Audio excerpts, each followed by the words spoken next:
स्कूलों में क्या पढ़ाया जाता है और क्या नहीं, ये वक्त के साथ बदलता है। हम ये बात इसलिए कह रहे हैं क्योंकि एनसीईआरटी ने 10वीं और 12वीं के सिलेबस में कुछ बदलाव किया है। मुगल साम्राज्य से जुड़े कुछ अध्याय अब सीबीएसई और यूपी बोर्ड के 12वीं कक्षा के छात्रों के इतिहास के पाठ्यक्रम का हिस्सा नहीं होंगे। मुगल इतिहास के साथ साथ नागरिक शास्त्र का सिलेबस भी बदला गया है। फिराक गोरखपुरी और सूर्यकांत त्रिपाठी उर्फ निराला की रचनाएं भी अब पाठ्यक्रम में नजर नहीं आएंगी।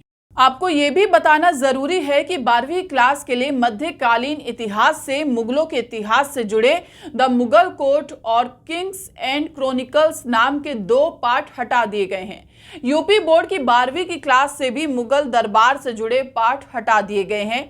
11वीं की इतिहास की किताब से सेंट्रल इस्लामिक लैंड और कन्फ्रंटेशन ऑफ कल्चर्स पाठ हटा दिए गए हैं।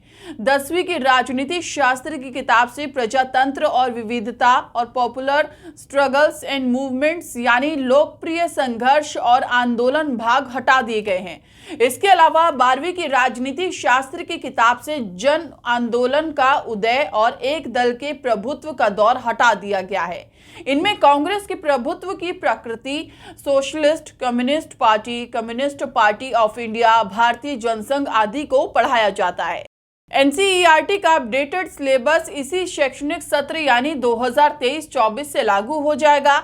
इस मामले को लेकर सपा प्रमुख अखिलेश यादव ने ट्वीट कर कहा कि राम की शक्ति पूजा जैसी कालजयी रचना के लेखक सूर्यकांत त्रिपाठी निराला जी की एक रचना को एनसीईआरटी के पाठ्यक्रम से हटाया जाना अत्यंत आपत्तिजनक है।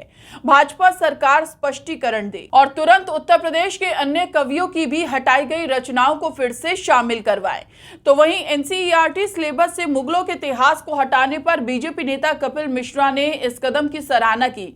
उन्होंने कहा कि ये पहल सच्चाई दिखाएगी। उन्होंने एक वीडियो को रीट्वीट करते हुए लिखा, एनसीईआरटी से मुगलों के झूठे इतिहास को हटाना एक महान निर्णय है। मिश्रा ने कहा कि चोरों, जेब कतरों और 2 कौड़ी के राहगीरों को मुगल सल्तनत और भारत का बादशाह कहा जाता था।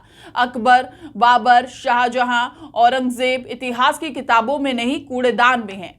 बता दें, भारत में मुगलों ने अपने लगभग 300 साल के शासन के दौरान कुछ धरोहर भी बनवाई जो आज भी विश्व प्रसिद्ध है, जैसे ताजमहल, लाल किला, जामा मस्जिद, बीबी का मकबरा, लाहौर मस्जिद, मोती मस्जिद, तख्त-ए-ताउस, हुमायूं का मकबरा, फतेहपुर सीकरी, परी महल, अकबर किला, प्रयागराज। फिलहाल इतना ही। देश और दुनिया की तमाम बड़ी खबरों के लिए चैनल को सब्सक्राइब कीजिए। नमस्कार।